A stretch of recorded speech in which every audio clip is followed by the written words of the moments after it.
Hey, I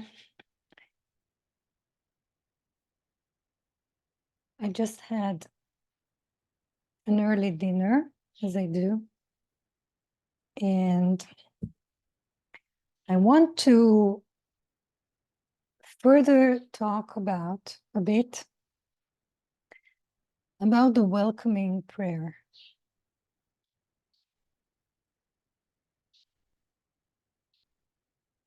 First, I want to really recommend something that I wasn't aware exists, which is the remarkable, exemplary, amazing series of welcoming prayer seminar, I think I would say, with a woman called Mary Dwyer, I think it's pronounced, or Dyer or Dwyer, from Contemplative Outreach. A few days ago, a couple of weeks ago, I recorded a short video just reading the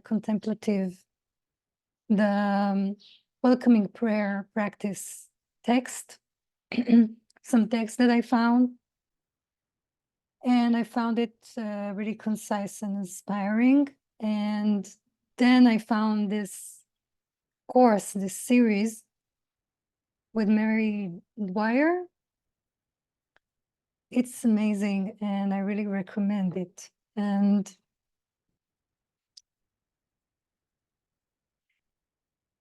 as this practice has become exceptionally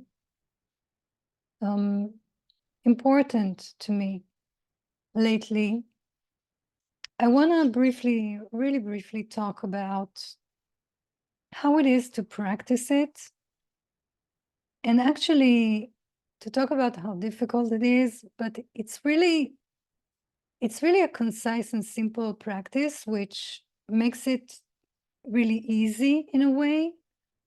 But then, for me at least,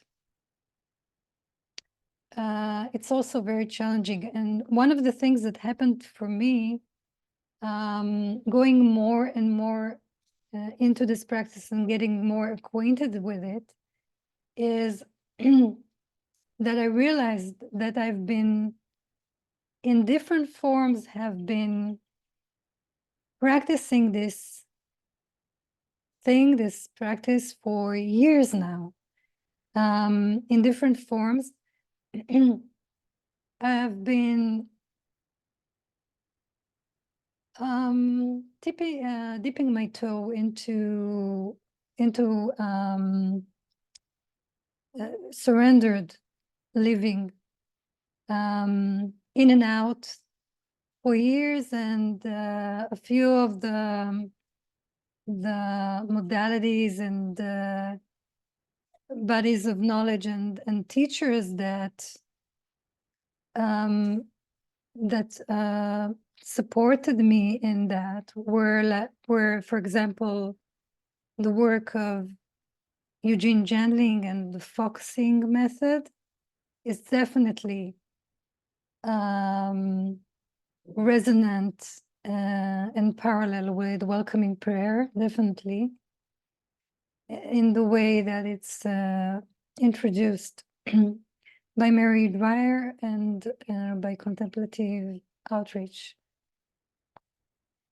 But not only that, also the Sedona method, which I studied deeply and practiced deeply for about 6 months, until I got flooded with a lot of emotional content, and I had to deal with that. Is really in line with this kind of practice, and is really also amazing and worthwhile as well, as something to delve into. And also the teaching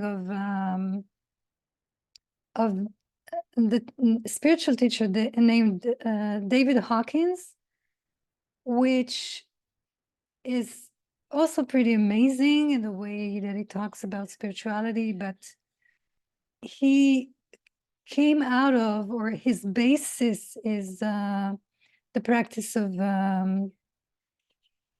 accepting, of allowing what is, of allowing our emotions is the basis of what he teaches. And he wrote one of the first books he wrote is the Letting Go book.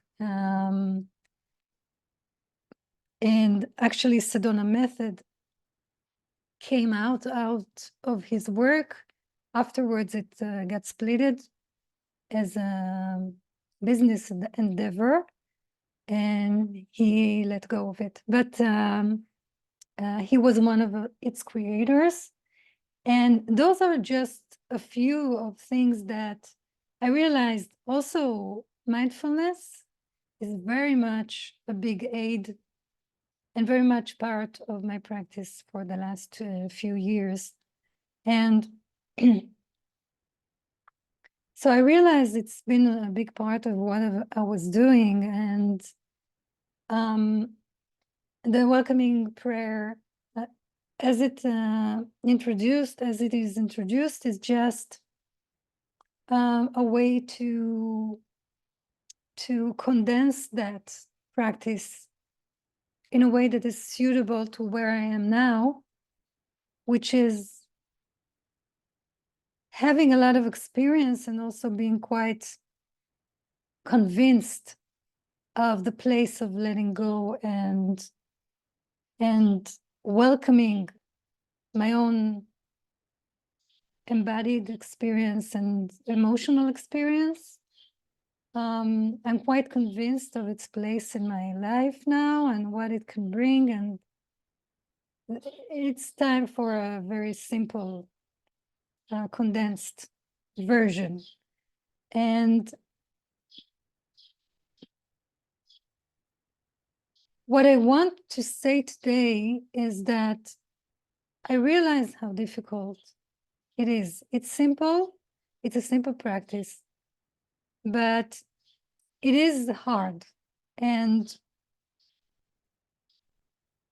what I see about myself, why the reason it's hard is because, well, Mary Dwyer, she really grounds the practice in the embodied experience, in the somatic experience.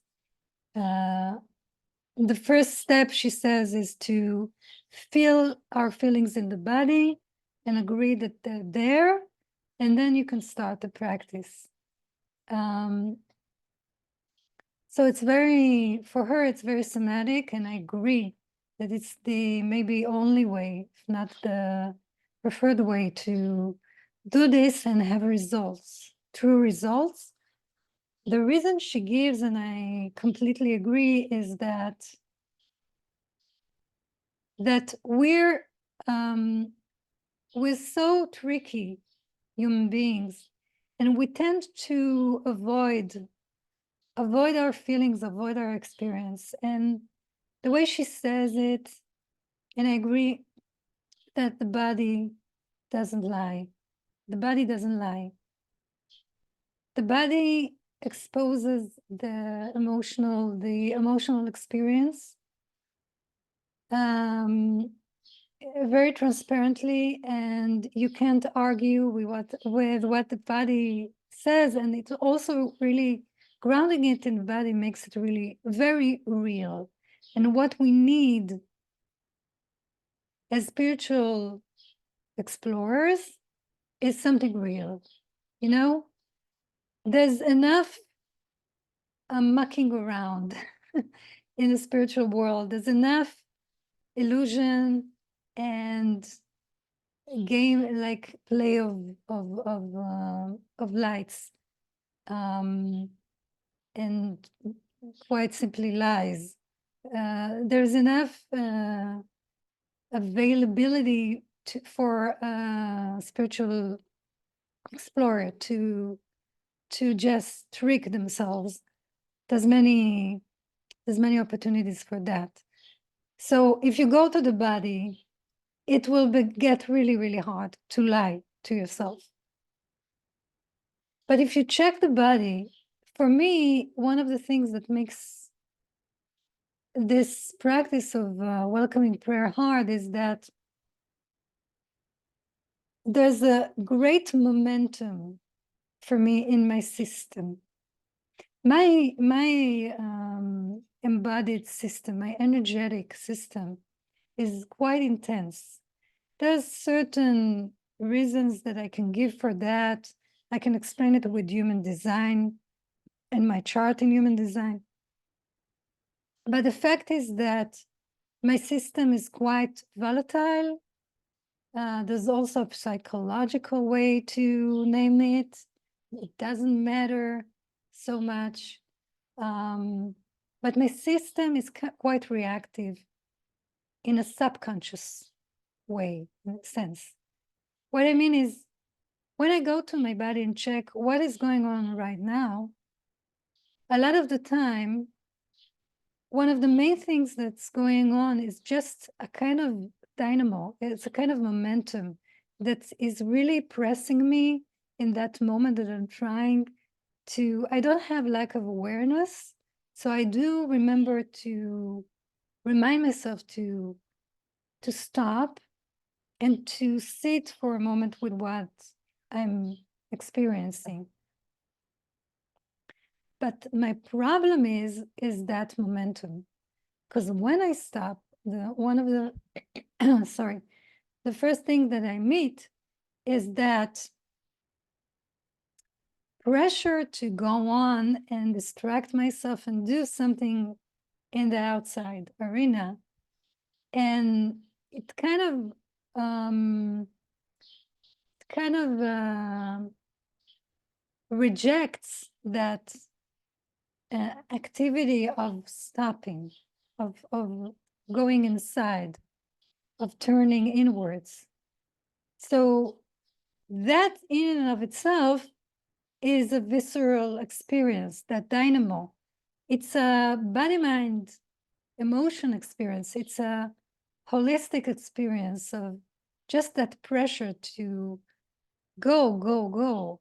Just go on, focus outside.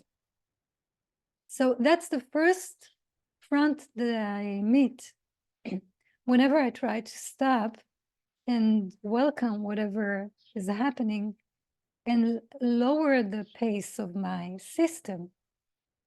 And that itself is needs some work. So it's a kind of a upper layer that's almost always is laden atop whatever is like sitting in the lower, more deeper layers. And then even if I manage to stop and manage to pierce through that resistance by allowing it, of course, then I can meet a few layers deeper, not one, but a few. It's like I almost never experience, my subconscious wants to reveal, it's very willing to reveal itself, but it's very loaded. And usually I have a few things in there, and some of them are contrary to each other and polarized. So I might pierce into the part that doesn't want to stop and resistance to doing the practice. And then beneath it, I might find like a part that wants to do something. Let's say a really strong gluttonous part that really wants to just eat and then a part that's criticizing that part and doesn't want to do that. And then there's beneath it the emotion that is fueling that gluttony, that wanting to eat, an emotional, maybe emotional eating. So it's like a construct of feeling. It's not feelings. I mean, it's not one event. So what I'm getting at is that this is the way it is for me. And if that's the way it is for you, so you're not alone. And that's hard. It's hard to work with. And I think for that reason, one of the first things that I need to do when I stop is identify something like 4 or 5 things that is going on, not one. If I have 1 or 2 things, I'm lucky. And those 4 or 5 things will include the part that doesn't want to do this, the part that is wants to avoid the practice altogether, resists it. So if I come to terms with that when I stop, I'm going to see a construct of a few layers, and one of the first top layers will be resistance.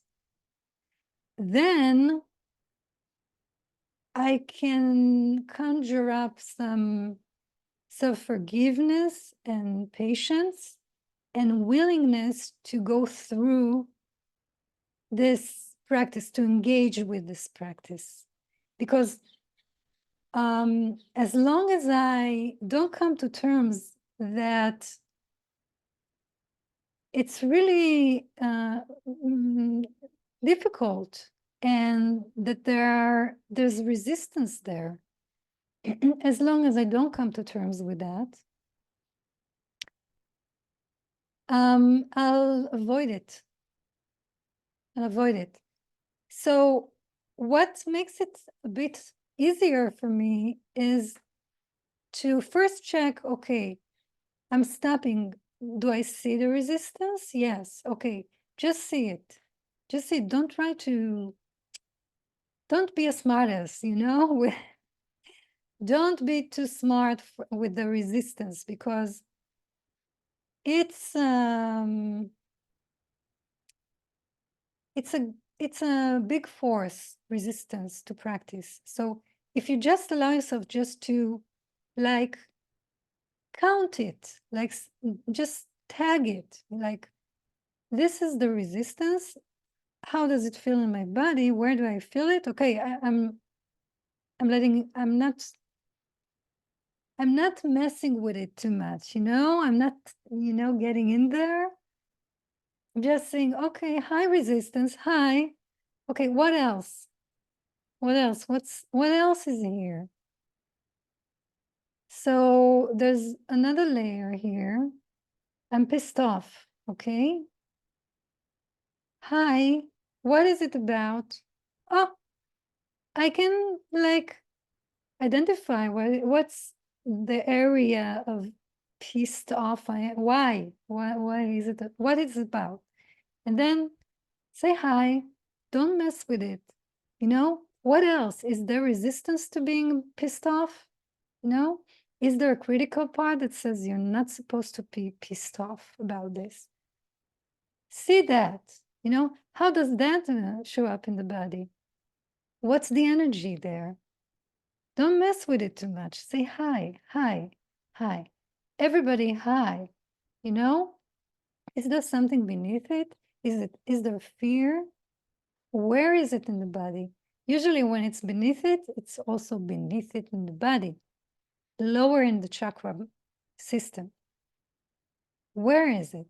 You know, what is it about the fear or anger? You know, so just in a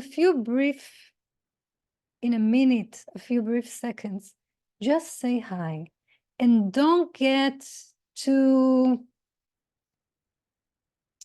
bothered that it's too much. You know, expect to find a few people there. You know, expect to find like a kind of a group of alliances, you know, or misalliances there. And then after doing that, which should take a few seconds or a minute,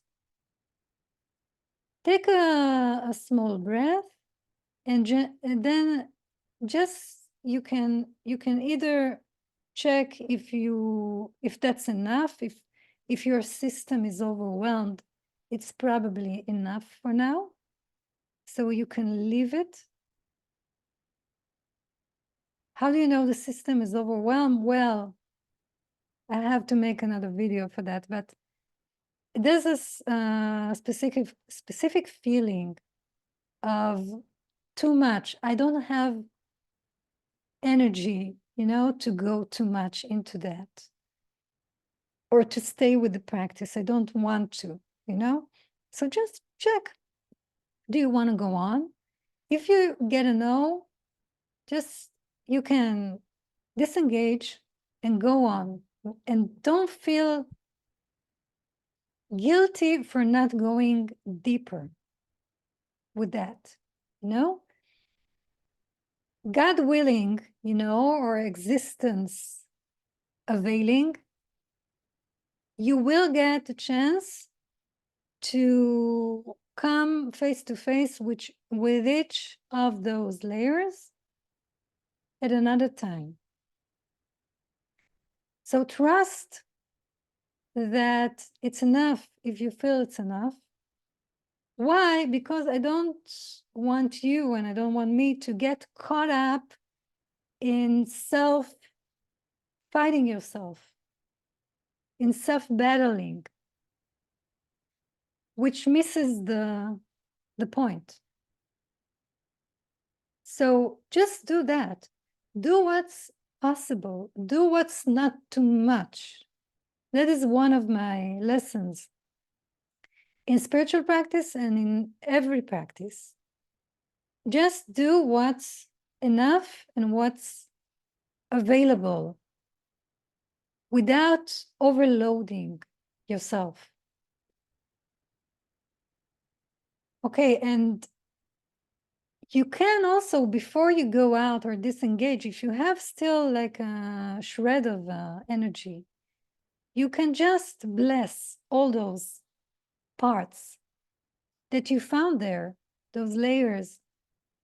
You can just say, as you said, hi to each one of them. You can say, oh, hi, guys. I can see you there. It's okay. It's okay. It's okay. You can say it 3 times. I find that 3 times works better than 1.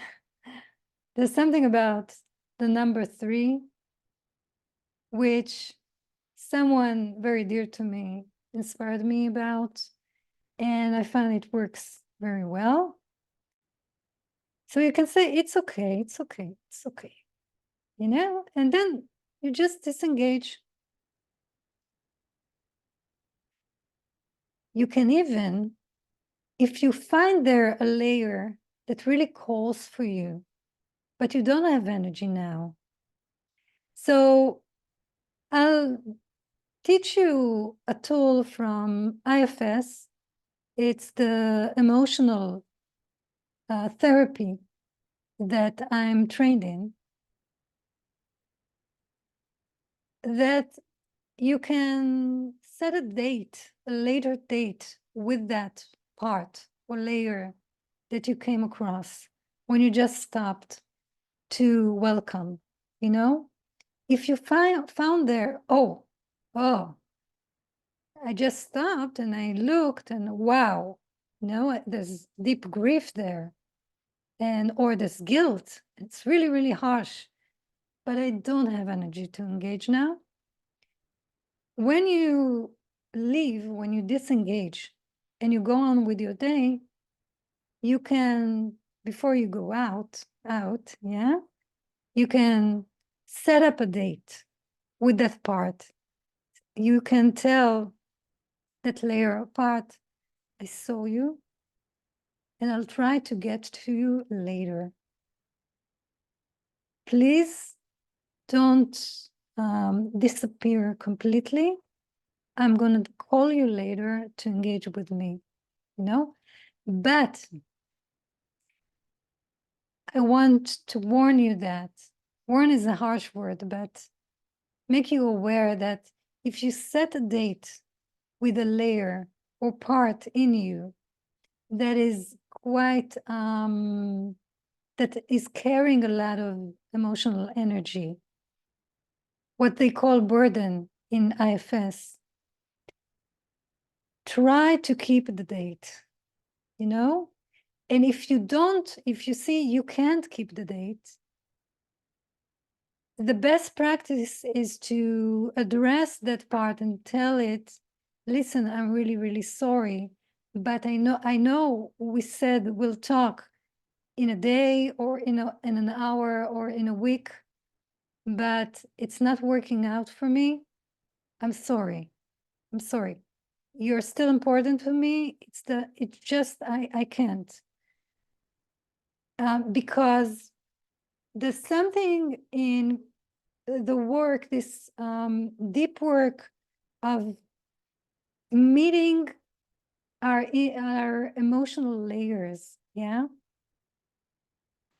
that is very much akin to self-parenting or reparenting process, you know, and part of parenting in general is trust, is creating trust.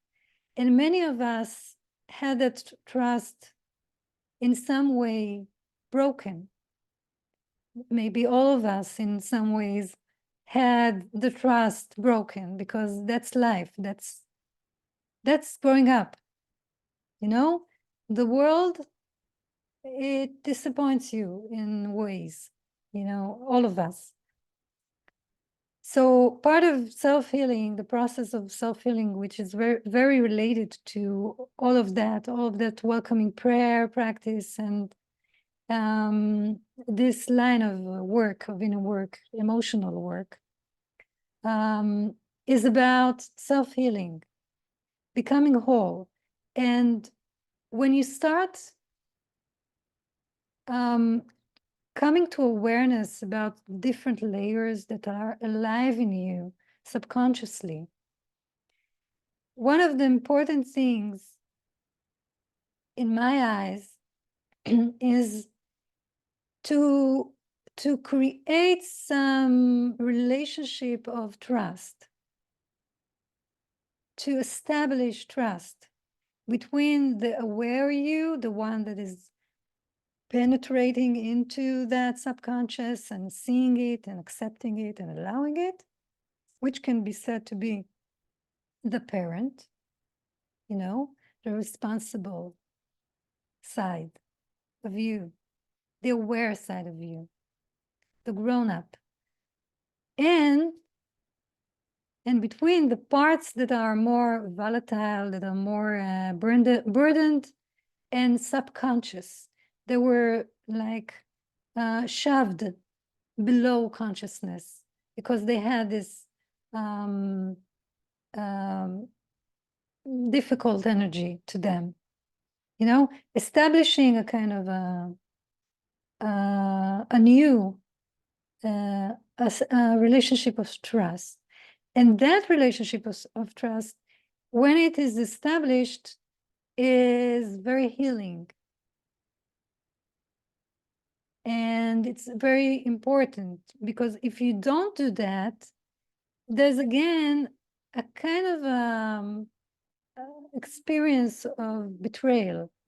So don't make too much of it, you know what I'm saying now, but if you do want to make a date, just keep it. And if you can't keep it, just address that part.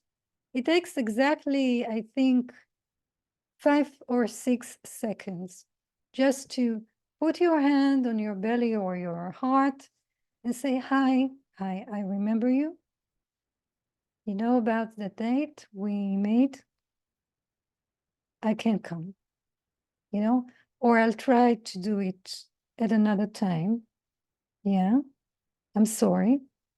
And I hope this will be resolved in another way. You can set an intention. You can set an intention, wider intention to higher consciousness, and say, I hope this part will get what it needs in the sense of healing, and let it go, you know. But you did it. You were committed. You made an action of self-love and self-commitment, which is really, really important to self-healing. So I want to wrap it up. I wanted to just mention how much, how quite complicated it can be, this experience of welcoming prayer, because of the different layers that are there, and how overwhelming it can be sometimes when you stop and you really listen, and how coming to terms with that fact that we have layers, and that they will show up when we do that. If we really are at peace with that, and we don't demand too much of ourselves, and we allow ourselves to do a little every time in small steps, then we won't reject the practice. There's less chance that we will reject the practice because it's too much, everything is coming up. And I'll also mention a way to not abandon ourselves if we come up with a very volatile part, how to handle that, how to handle a very intense part that is there when we stop and see what's there. The opportunity to work with it later, deeper. And you do, how do you work with it later, deeper?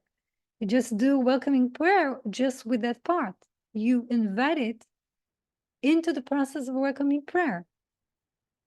And also how to not create an experience of self-abandonment if you do decide to set a goal and meet with that aspect of yourself later on. How to not abandon this part, but to keep your promise.